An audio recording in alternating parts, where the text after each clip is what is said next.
The thermometer outside Mike Anderson's cabin window read 40 degrees below zero, and it was still dropping. In the 5 years he'd lived in this remote corner of Alaska, he'd never seen the temperature fall so low. The approaching storm system wasn't just another winter challenge. It was the kind that made even the most hardened wilderness dwellers question their choices. Deep in the heart of Alaska's wilderness, where the nearest town was a 4-hour drive away, his cabin stood as a solitary outpost against the unforgiving landscape. The wooden structure, weathered by countless storms, had been his home since he chose to leave his bustling life as a wildlife photographer in Seattle. Tonight, as the wind howled through the towering pines, the decision to live here would test him like never before. The February morning had started like any other. Mike woke up to the familiar sound of crackling wood in his fireplace, the warmth from the dying embers barely reaching the corners of his modest living room. Through his frost-covered windows, he could see fresh snow had fallen overnight, adding another thick blanket to the already deep drifts. At 45 years old, Mike had developed a careful routine that kept him alive in these harsh conditions. Every morning began with checking his weather radio, assessing his supplies, and maintaining his essential equipment. His cabin, though simple, was well stocked with preserved food, medical supplies, and emergency gear. The walls were lined with photographs he had taken over the years, images of wolves, moose, and bears in their natural habitat, silent companions in his solitude.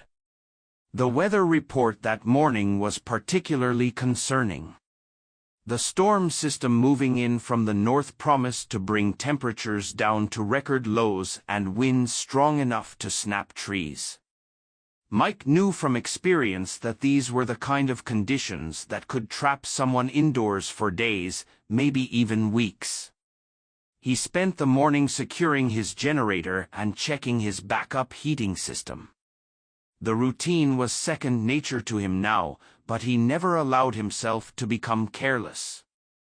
In the wilderness, one small mistake could be fatal. His father's old saying echoed in his mind, "Nature doesn't forgive carelessness, son." Those words had kept him alive more times than he could count. The afternoon brought the first wave of the storm. Snow fell in thick curtains, reducing visibility to mere feet beyond his porch. Mike added more logs to his fireplace and began his usual storm preparations. He filled several large containers with water, knowing his pipes might freeze despite the heat tape he had carefully wrapped around them. He moved additional firewood inside and checked his emergency lanterns. Living alone in such extreme conditions had changed Mike in ways he hadn't expected. The constant awareness of nature's power had made him more patient, more observant. He had learned to read the subtle signs in his environment, the way the birds fell silent before a storm, the change in air pressure that made his ears pop slightly, the particular quality of stillness that preceded dangerous weather. His satellite phone, his only reliable connection to the outside world, sat charged and ready on his desk next to his emergency radio. The nearest ranger station was 50 miles away, and in weather like this, help would be impossible for days if anything went wrong. Mike had learned to live with this isolation, finding peace in the quiet moments and strength in self-reliance. As evening approached, the storm intensified. The wind found every tiny gap in the cabin's walls, creating an eerie whistling sound that Mike had never quite gotten used to. He prepared a simple dinner of canned soup and bread, conserving his fresh supplies for what might be a long stretch indoors. What happened next would challenge everything he knew about survival in the wilderness.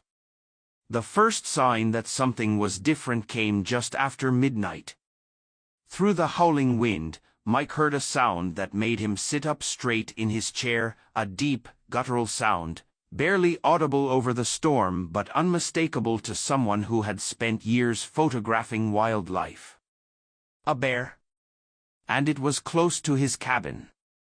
In February, bears should be deep in hibernation. The fact that one was active in these conditions meant something was terribly wrong. Mike grabbed his flashlight and approached his window cautiously. The beam cut through the swirling snow, but visibility was still poor. The temperature display now showed 45 below zero, and the wind chill made it feel even colder. Then he saw them, 3 dark shapes moving through the whiteout, their forms barely visible against the snow. A mother bear and 2 cubs. Their movements were slow and labored. Even from inside, Mike could see they were struggling. The mother bear's usual powerful stride was reduced to an exhausted shuffle, and the cubs huddled close to her, fighting against the brutal wind. Years of wildlife observation had taught Mike to read animal behavior, and what he saw worried him deeply. The mother bear was desperate. No animal would willingly expose their cubs to these conditions unless they had no choice. Something must have disturbed their den, forcing them out into this killing weather. The bears made their way closer to his cabin, seeking shelter from the relentless wind. In the beam of his flashlight, Mike could see ice forming on their fur. The cubs were shivering violently, their small bodies not built to withstand such extreme cold. The mother bear's movements became increasingly unsteady, her strength visibly failing. Mike's heart raced as the bears approached his porch.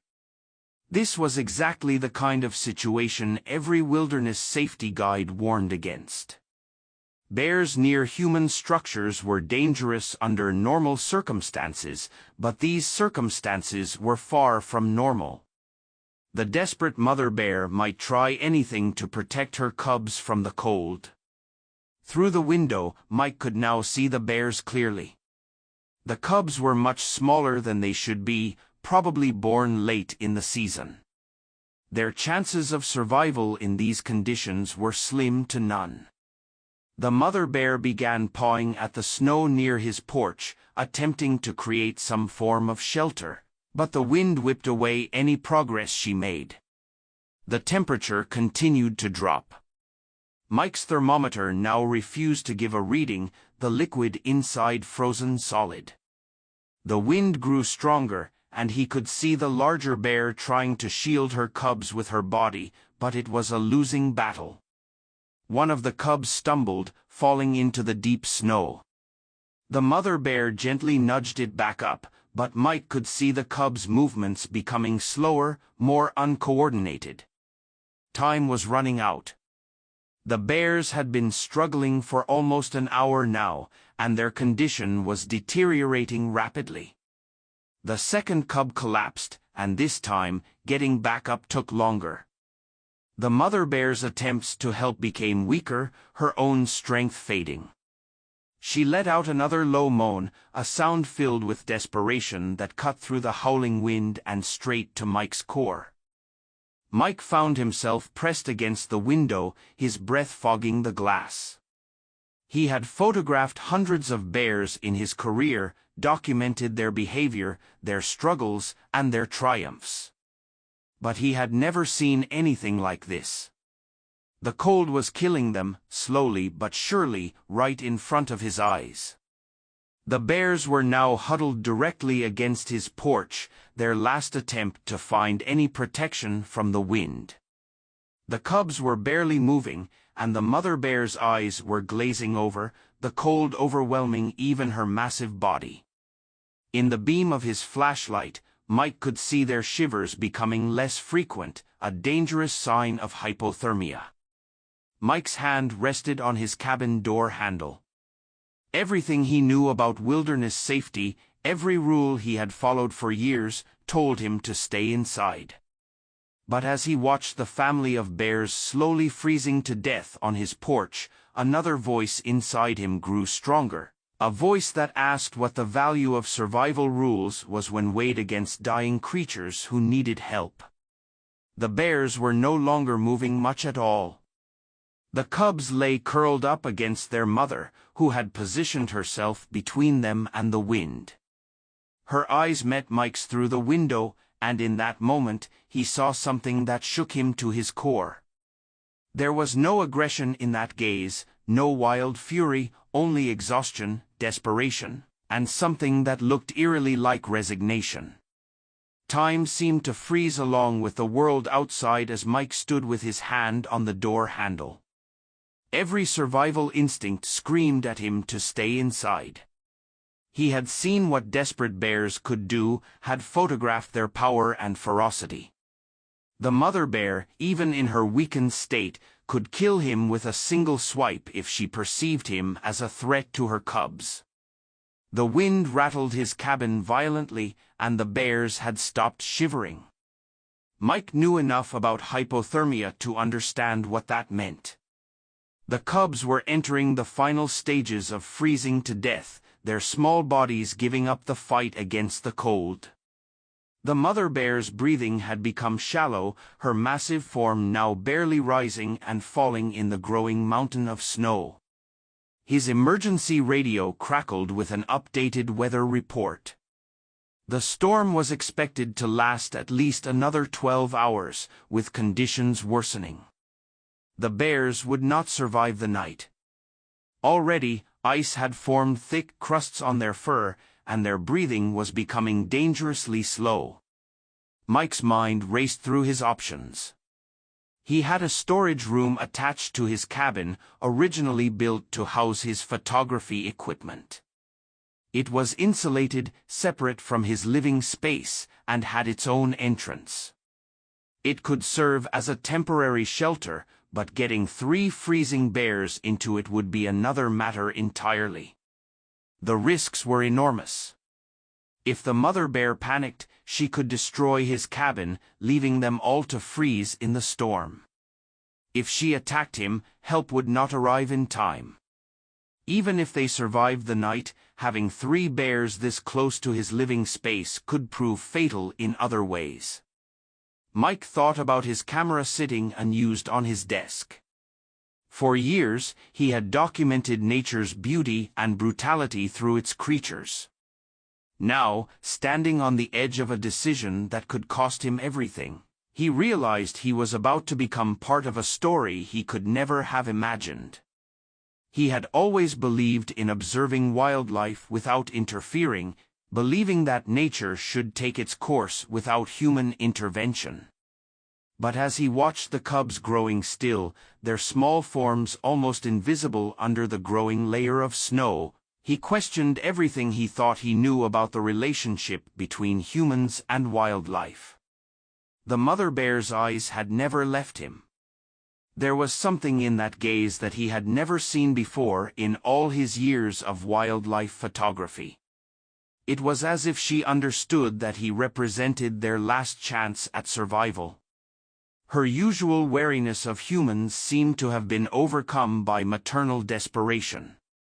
Another sharp crack echoed through the night as a branch snapped under the weight of ice and snow. The sound made Mike jump, but the bears barely responded.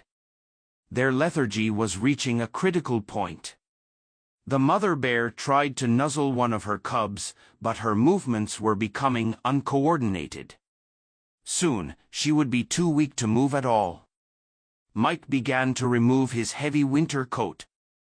If he was going to do this, he would need to be able to move quickly. He pulled on his thickest gloves and grabbed several heavy blankets from his emergency supplies. His hands shook as he checked his satellite phone one last time, knowing that in these conditions, it would be useless. If things went wrong, the consequences of his next action would be irreversible. Opening that door would break every rule of wilderness safety he had lived by. It went against his training, his experience, and basic common sense. But as he watched another shuddering breath leave the mother bear's body, he realized that sometimes survival required more than just following rules. He thought about his father's words again, nature doesn't forgive carelessness. But was it carelessness to try to save a dying family? Was it reckless to risk everything to prevent the deaths of 3 magnificent creatures? The line between wisdom and foolishness had never seemed so thin. The cubs had stopped moving entirely now. Only the slight rise and fall of their chests showed they were alive. The mother bear's eyes were beginning to close, her massive body slowly slumping into the snow. The cold was winning its battle against even her incredible strength. In a few more minutes, it would be too late to do anything at all. Mike took a deep breath and began his final preparations. He turned up all his heating units, creating as much warmth as possible in the storage room. He positioned the blankets near the door, where he could reach them quickly. His hands moved steadily now, purpose replacing uncertainty. The mother bear watched his movements through the window, her gaze following him as he worked.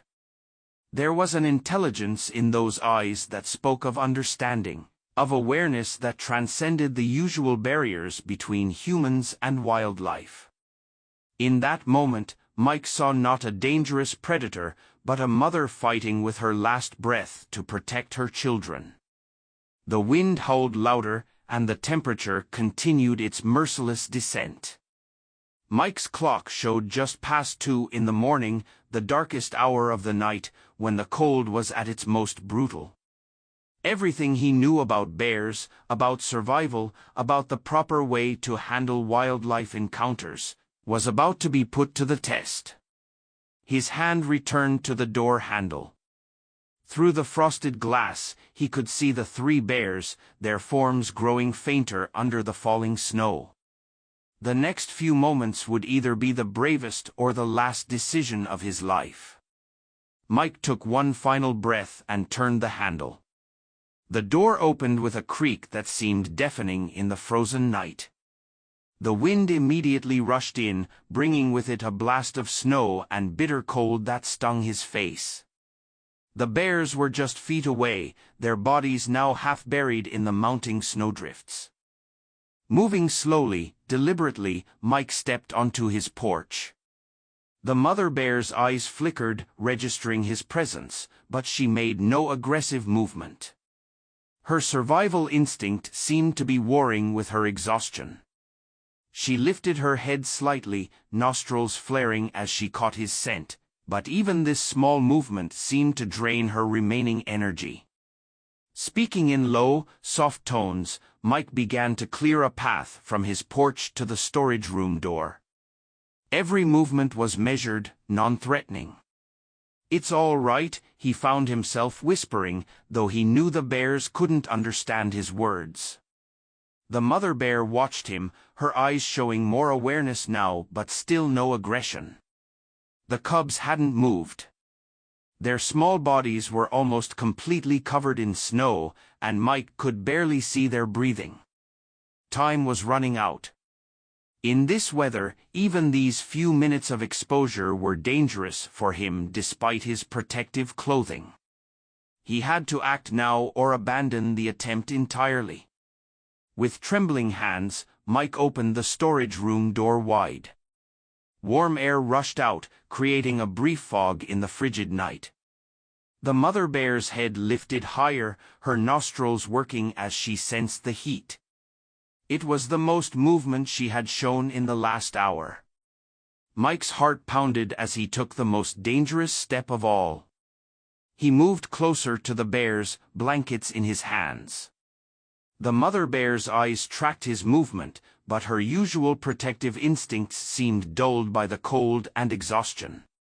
When he was within a few feet, he gently tossed one of the blankets over the cubs.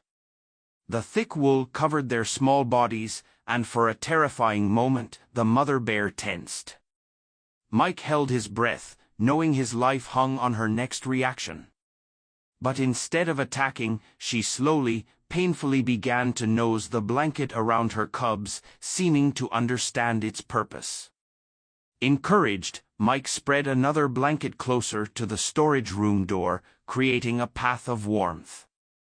His fingers were starting to go numb, and he knew he couldn't stay out much longer. Everything would depend on the mother bear's next decision. She tried to stand, her legs shaking with the effort. The cubs remained motionless under the blanket. With gentle movements that belied her size, she attempted to nudge one of the cubs. It didn't respond. The second cub lay equally still. A sound of distress rumbled from her throat, a mother's fear for her children cutting through the howling wind. Mike made his final move. He stepped back, keeping his movements slow and deliberate until he stood near the storage room door. The warm air flowing out created a beacon in the darkness, a promise of survival. He waited, his heart thundering in his chest as the mother bear faced her own decision. The massive creature gathered her remaining strength. With agonizing slowness, she managed to get to her feet. For a moment that seemed to stretch into eternity, she stood swaying in the savage wind, her gaze moving between her cubs and the open door. Then, with infinite gentleness, she gripped the blanket covering her cubs in her teeth. Mike watched in awe as the mother bear, fighting against exhaustion with every step, began to drag her cubs toward the storage room door. The blanket helped them slide over the snow, but every movement clearly cost her precious energy. Her powerful muscles trembled with the effort, but her maternal instinct drove her forward. The distance was only a few yards, but it seemed like miles. Mike stood perfectly still, hardly daring to breathe as the bear family inched closer to safety. The wind grew stronger, nearly knocking him off his feet, but the mother bear pressed on, refusing to release her grip on the blanket that held her precious cargo. Finally, incredibly, they reached the door. The mother bear paused, her massive form blocking the entrance, steam rising from her fur as the warm air hit it. This was the moment of greatest danger. If she panicked now in such close quarters, there would be no escape. But the bitter cold and her cubs' desperate need overcame her natural fear. With the last of her strength, she pulled her cubs over the threshold and into the warm room. Mike watched as the massive creature collapsed beside her children, her body curling protectively around them as warmth began to seep back into their frozen bodies. With infinite care, Mike closed the storage room door, his movements slow and deliberate. Through the door's small window, he could see the bear family huddled together in the warm space. The mother bear's eyes remained open, watching him, but the desperate tension in her body had begun to ease as the heat worked its way through her frozen fur. Over the next few hours, Mike kept vigil from his cabin, watching through the connecting window between his living space and the storage room. The storm outside reached its peak, rattling the walls of his cabin with unprecedented fury. But inside the storage room, a miracle was taking place. The cubs were the first to show signs of recovery. As their small bodies warmed, they began to stir, their movements weak at first, barely noticeable, but gradually growing stronger. The mother bear, despite her own exhaustion, tenderly nuzzled each cub, encouraging them back to life. She never took her eyes off the window where Mike watched, but the look in them had changed, from desperate resignation to something that seemed almost like trust. By dawn, the cubs were awake and moving, their natural curiosity returning as they explored their temporary shelter. They stayed close to their mother, but their movements grew more playful with each passing hour. The mother bear remained alert but calm, seeming to understand that this strange situation was their salvation. The storm raged for 2 more days. During this time, Mike carefully placed water and food near the storage room door when the bears were sleeping. The mother bear accepted these offerings, her initial weariness giving way to a cautious acceptance of his presence. He noticed how she would wait until he moved away before eating or drinking, maintaining a delicate balance between necessity and wild instinct. On the morning of the third day, the storm finally broke. The world outside was transformed into a crystalline landscape of snow and ice, but the temperature had begun to rise. The sun broke through the clouds for the first time in days, bringing with it the promise of survival. Mike knew it was time. The bears needed to return to the wild before they became too accustomed to human presence. As if sensing this, the mother bear had grown more restless, her natural instincts calling her back to the forest. The cubs, now fully recovered, were becoming more active, testing their renewed strength. With the same careful movements he had used that desperate night, Mike opened the storage room's outer door. Fresh air and sunlight streamed in, and the mother bear lifted her head, scenting the changed weather. She rose to her feet, magnificent and powerful once again, so different from the desperate creature she had been 3 nights ago. The cubs followed their mother's lead, their small bodies now moving with the energy of healthy young bears. At the doorway, the mother bear paused. She turned her head toward Mike, who stood at a respectful distance. Their eyes met one final time, and in that moment, Mike felt he understood something profound about the connection between all living things. Then, with surprising grace for such a large animal, she led her cubs out into the snow. Mike watched as they made their way into the forest, their dark forms growing smaller against the white landscape. The cubs bounded through the snow, their near-death experience already forgotten in the way of young animals. Their mother followed more slowly, her powerful form silhouetted against the rising sun. Just before they disappeared into the trees, the mother bear stopped and looked back one final time. She stood there for a long moment, her presence commanding even at a distance. Then, she turned and vanished into the forest with her cubs, leaving only tracks in the snow as evidence of their extraordinary encounter. Mike stood at his window long after they had gone, reflecting on the experience. He had broken every rule of wilderness safety, risked his life on an instinct he couldn't fully explain. Yet, as he watched the sunrise over the transformed landscape, he knew he would make the same choice again. In the years that followed, he would sometimes see bears in the distance and wonder if they were the same family he had sheltered that desperate night. But he never tried to get close or take their picture. Some memories, he learned, were better preserved in the heart than through a camera lens. His decision to open that door had taught him that sometimes survival meant more than just staying alive. Sometimes it meant remembering our shared connection to all living things, even in the harshest of circumstances. If this amazing story of compassion and survival touched your heart, make sure you do not miss out on more incredible wildlife encounters and tales of human kindness. Subscribe to our channel now by clicking the button below and join our growing community of nature enthusiasts. Turn on notifications to receive alerts about new stories that showcase the extraordinary connections between humans and wildlife. Every week, we bring you authentic, heartwarming tales that remind us of our shared bond with nature. Remember, your subscription helps us continue sharing these remarkable stories. Hit subscribe now and become part of our journey exploring the most touching moments between humans and wildlife.